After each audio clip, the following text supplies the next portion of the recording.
Parshas Ekev, Perek Zayin, Posuk Yud Zayin. Kisome b'levovcho, Rab me'agoyim ve'eler, mimeni. If you will say in your heart, these nations are so more than we are. Echu lo risham. How is it possible to conquer them, to uproot them? Lo sira mehem. Zocha tisko es sharosa Hashem elokech l'parav v'chum. You should not be fearful of them, but rather you should remember what Hashem had done to Paro and all of Egypt. What was that? Hamasus hagdolos. Rashi explains what's masos? Nisyonos. Meaning, you were challenged. You saw things and you were challenged. The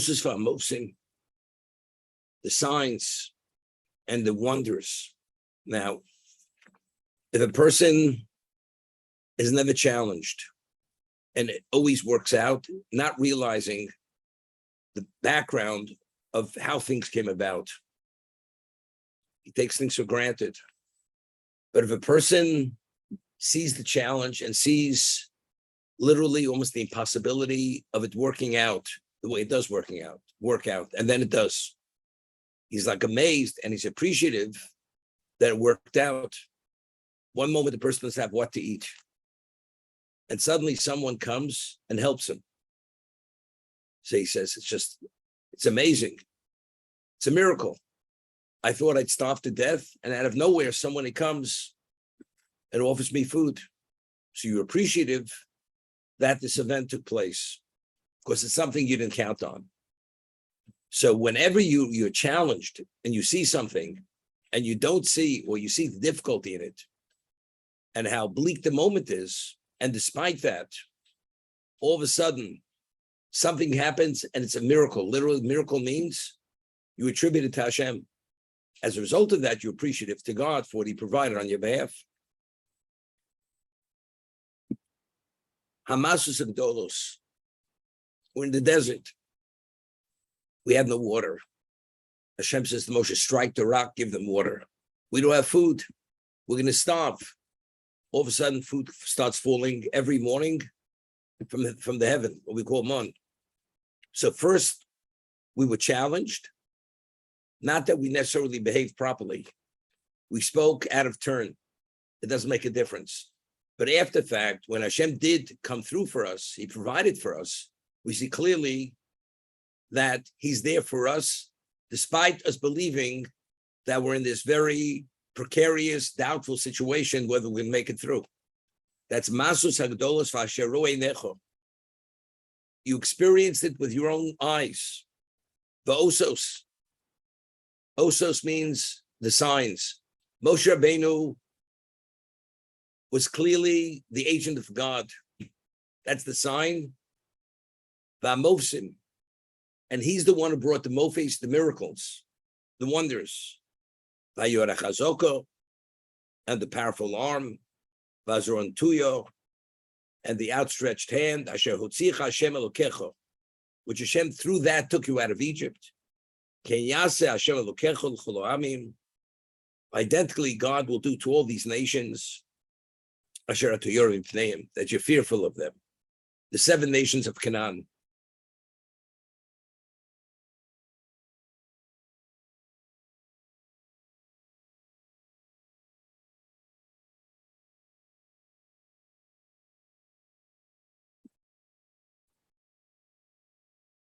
So over here, there's a beautiful Orach Chaim HaKodesh.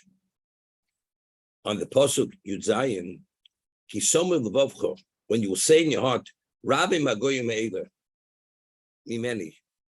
These nations are so much more numerous than we are. Uchal Risham. How are we going to uproot them? How are we going to conquer them? Now, that question is a question. How is it going to work out? But by asking that question automatically, it's a question of your faith. I'll give you an example. A person who's not appreciative, a person that's stuck under a car, and a person has enormous strength, and he's able to pick up the car and relieve the pressure and save the person's life. And for this man to pick up the car doesn't take very much. A person who's unappreciated says, it was no big deal. When I was under the car, because he had that ability, he lifted up the car, he saved my life. As a result of that, you're not amazed. There's no level of amazement, and there's no level of appreciation.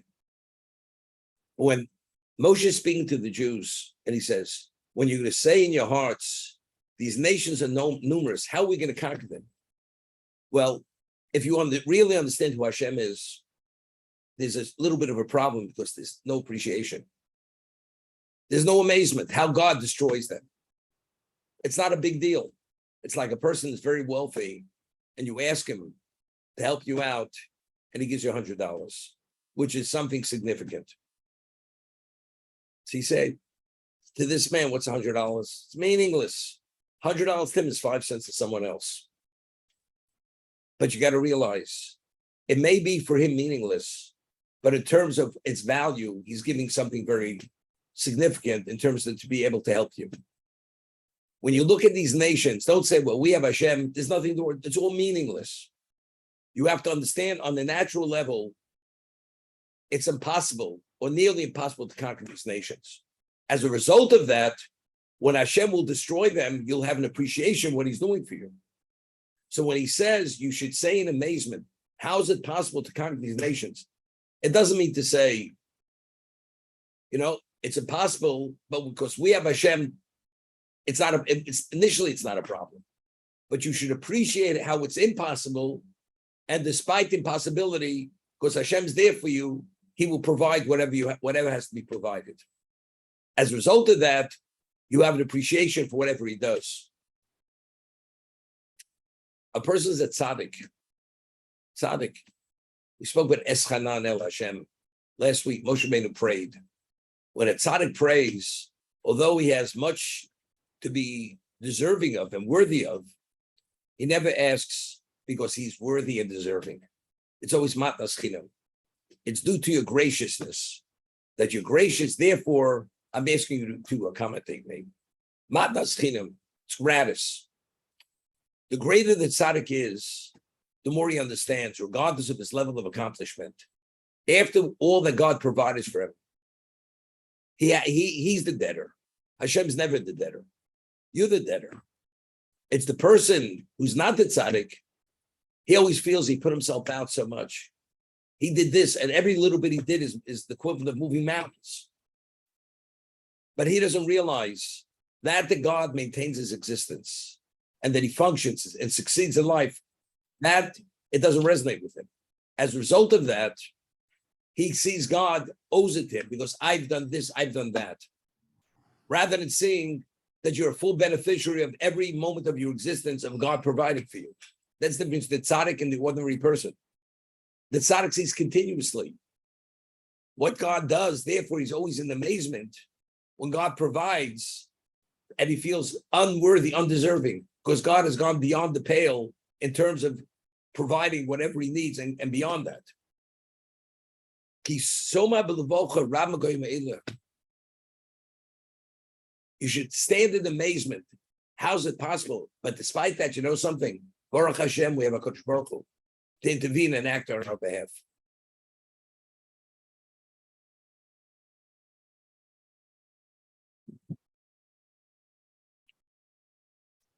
It's a person, some of you people met him, and I know him for many years. I met him 60 years ago. He was my Rebbe in Ney Yisrael in Baltimore. And today he's revered and esteemed as being the master of development of students in Israel. He mentors Mashgichim. He mentors Dean of Men how to mentor students. And he once shared with us, I had the group in Israel, he said, it's very interesting.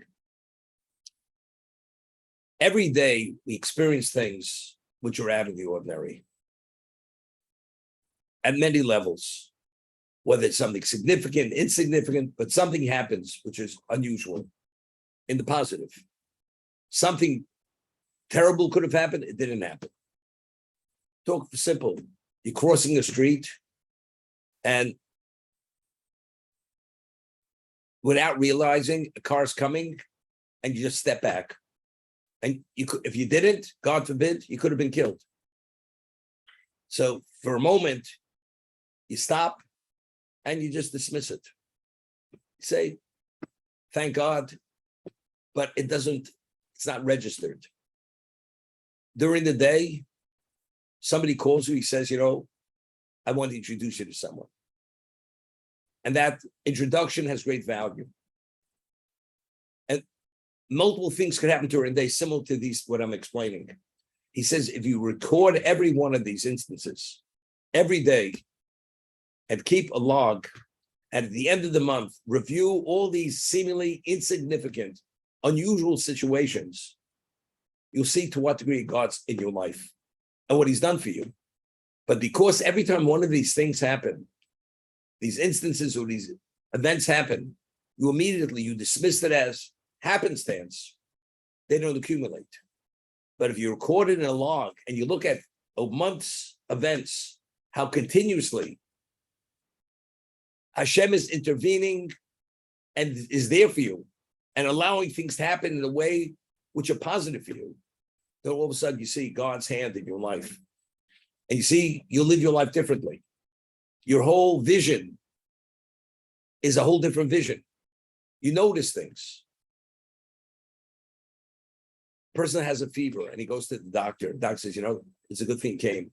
Because now if I put you on an antibiotic immediately, you're going to arrest this problem. If you would have come a week later, it would have festered. You would have to be hospitalized, put on to intravenous medication. You say, okay, But if you have multiple situations, some more significant, some less significant, they add up. When they add up, you're touched. These nations are so more numerous than we are. How can we conquer it? But you have to be touched by the question. If you're touched by the question, then there's an answer. You know why? Hashem did it in the past, he'll do it again.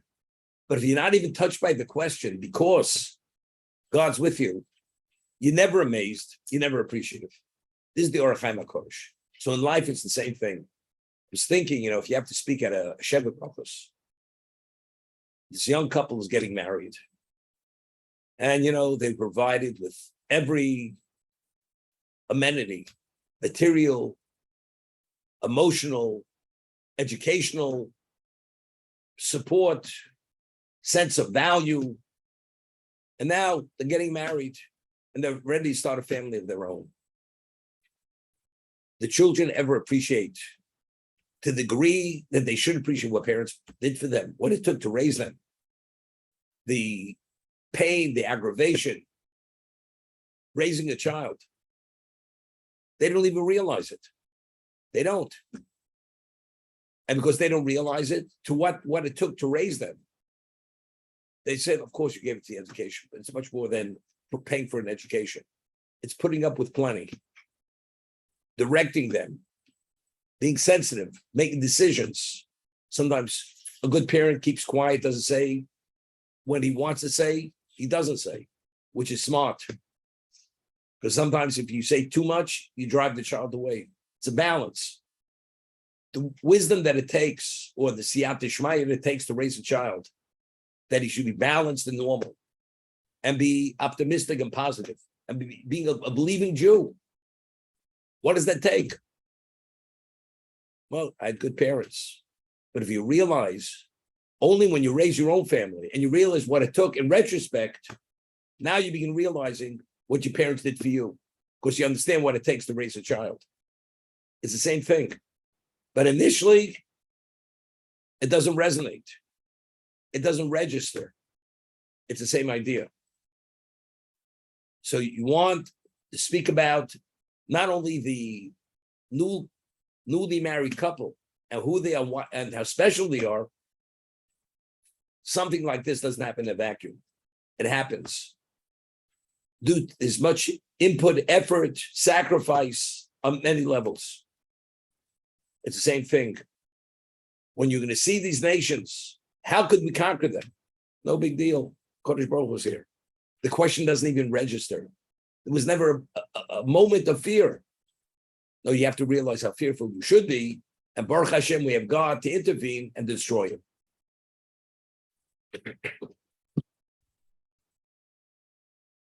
Ches Aleph, Parshas Eikev. Kol hamitzvah asher anochi mitzavcho. Hayom. Kol hamitzvah, all seemingly the simple as it means, all the mitzvahs that I command you today, tishmor lasos. You should observe, you should retain them, lasos to actualize them, matichun, so that you should live, revisem, and increase in number. To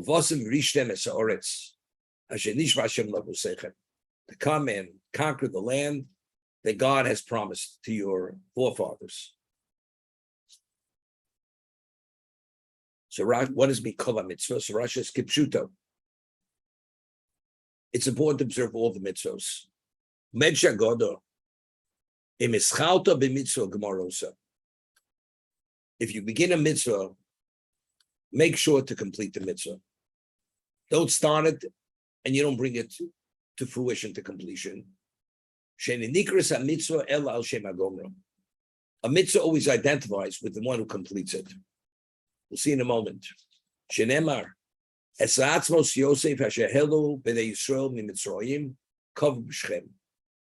The remains of Yosef, or the bones of Yosef, which the Jewish people took out of Egypt, they buried in Shechem. So the obvious question is, who took out the Atzmos Yosef? Shlomo says, Chacham lev yikach mitzvos. The one with the wise heart takes mitzvos. Who is that? Is that Moshe Rabbeinu? All the other Jews were busy what? Accumulating the gold and silver, which was a mitzvah. Where was Moshe? Moshe was trying to locate exactly where the remains of Yosef were, because that was a prerequisite to leaving.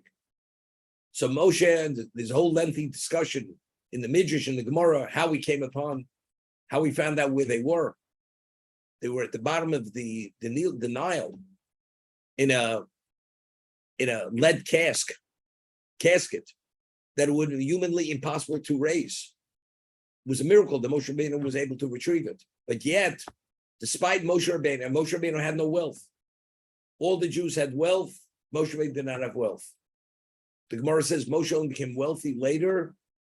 He had the sharings of the luchos. Hashem gave that to him. It was made of sapphire. And because the luchos were cut as a gift, but he did not have from the spoils of Egypt. Did not take any of that because he was preoccupied locating the Atzmos Yosef. And yet, because he did not bring it to fruition, because he did not cross the Yarden, and Klal Yisrael buried him, therefore, even the removal from Egypt is a tribute to Bnei Yisrael. Moshe only all by himself was engaged to take it out of Egypt. But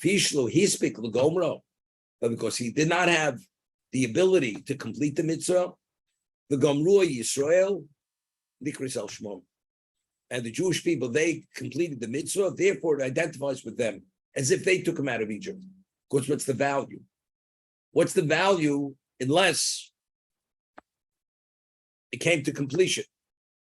Could you imagine? And you say, Moshe was an onus. He wasn't able to go across the thing. So it's interesting. Credit-wise in Hashem's eyes, it's as if he buried him. Because we have a principle, rotza lasos mitzvah nenas, ve'eni yochel lasoso. You want to do a mitzvah, and something intervenes and doesn't let it come to fruition. What's the halacha? You're credited for doing the mitzvah. Because if Hashem wouldn't have stopped you, would have brought it to completion. Moshe Rabbeinu here, that was his situation. He wanted to go, he would have completed it. Hashem did not allow him. So being accredited with the value, he's accredited for that. But in terms of who does the mitzvah identify with? It identifies with Klal Yisrael. As the pasuk says, the Bnei Yisrael helu was Atzmos Yosef. Mitzrayim. They took him out. Because if they wouldn't have buried, what's the value of taking him out of Egypt? It has no value.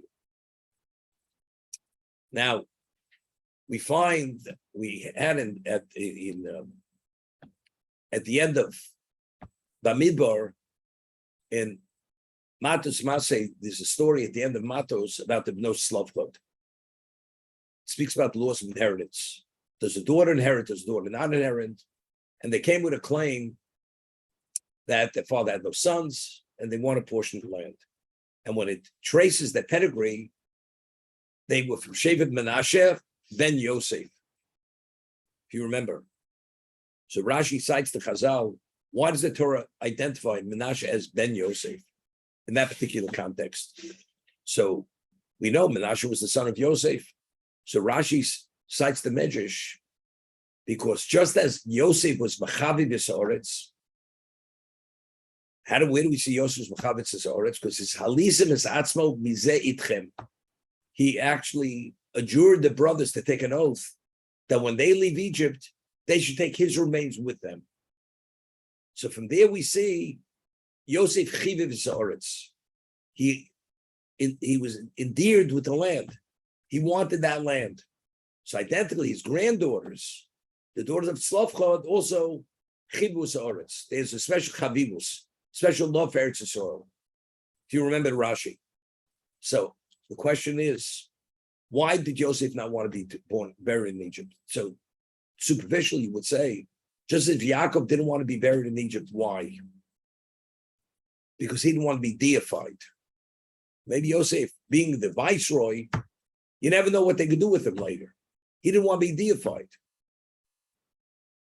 So the Torah reveals to us, no, the reason why he wanted to leave Egypt, by telling us Menashe ben Yosef, it's because Chiviv Za'oretz. It had nothing to do with deification, nothing to do with this. He wanted to be buried in there. So that's what Yosef wanted. So if Moshe did not bring that to fruition, he took him out of Egypt. What's the value? Well, the value is they're not going to deify him. But that's not why he wanted to be taken out of Egypt. For that, he could have remained at the bottom of the Nile. It was Chiviv Za'oretz. So if Chiviv Za'oretz, if the Bnei Yisrael wouldn't have buried him in Egypt, what's the value of taking him out of Egypt? Nothing. So since they brought that objective to completion, therefore it's attributed to them, not to Moshe Rabbeinu. So from here we learn, called Maskal Mitzvah Emelo Gemara. You begin a mitzvah, you should bring it to completion. Because the mitzvah identifies with the one who actually brings it to completion.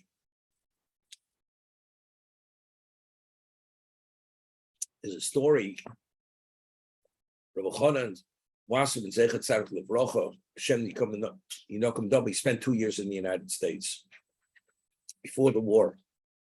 And he lived on the west side. There was a family now is in Muncie, the Golding family.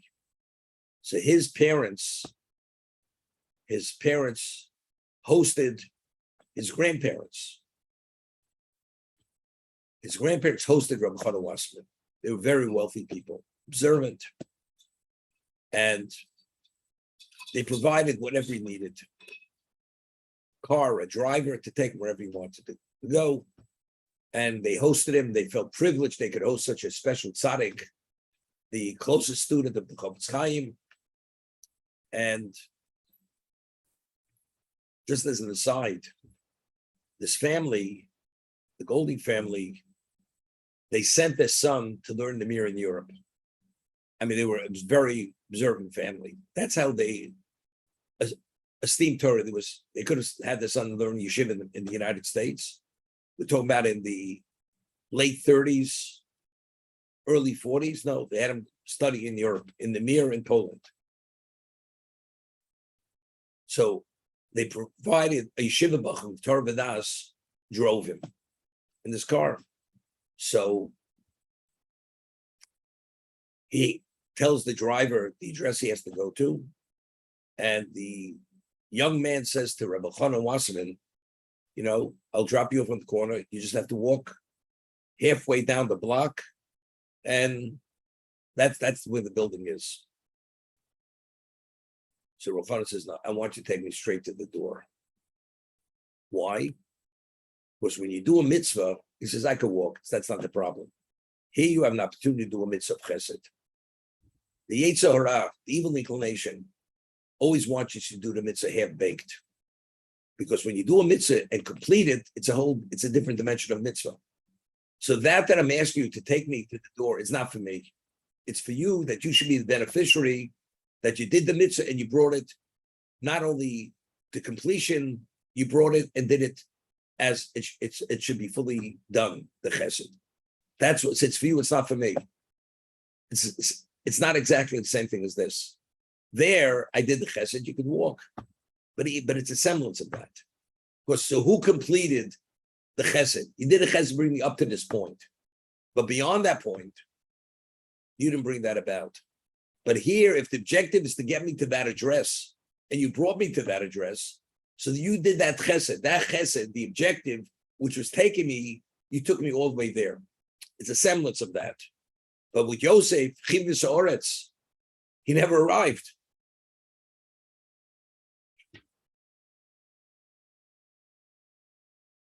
You know, my father, Olav Shalom, he went to Europe in 1952 for business. And we were little children. And we wanted, in those days, if you had, even though I was a little boy, the people, you had a bike that was it was called a Rudge. Baruch probably remembers it, Alan, Rudge. It was the bikes, with the thin tires and had handbrakes. So my father said he was bringing it to us. My father didn't have very much money, couldn't afford it. So my father said when he came back, so we said, so where are the bicycles? He says they're on the boat. We were waiting for those bicycles to be delivered for years. They never arrived. So we asked my father, what happened? He says the boat sunk. That's why they never came. You understand? You can buy me the bike from today forever. If the boat sinks, something, I don't have the bicycle. That's the way it is. If Yosef wants his remains to be buried in Israel, because he has Chaviv B'Soretz, if he never arrives there, the Chaviv B'Soretz never manifests itself. And that never comes to reality. Kol HaMaskal Mitzvah Emelo Gemara. That's Kol HaMitzvah. However, the Ohr HaChaim says something interesting. What's Kol HaMitzvah? You could do a mitzvah, B'Shleimus. The Gemara tells us in Sukkah that when you bring a korban, what is the essential part of the sacrifice? Sprinkling of the blood. Meaning it's called Avodas Adam. Why? Because every korban, its value is kapora. It's atonement. After the blood is sprinkled, you have the atonement. So what do you have to sacrifice? The innards or the remains? That's called Shurei Mitzvah. That brings it to another level. You've completed the mitzvah. You've done it complete, although you already have the kapara. But now you've completed the mitzvah. That's in form.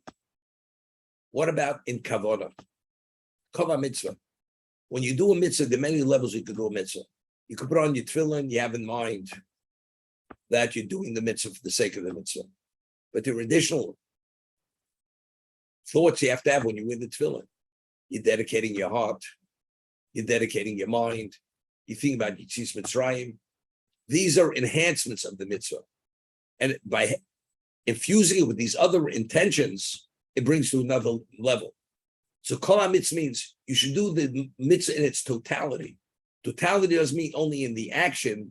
It means in terms of infusing it, whatever you can infuse with, because the more you infuse it, that's the totality of the mitzvah. And if you do that mitzvah at that special level, then what follows is that you should live to increase, and you will inherit the land, and so on and so forth. Rabbi, can I just mention something?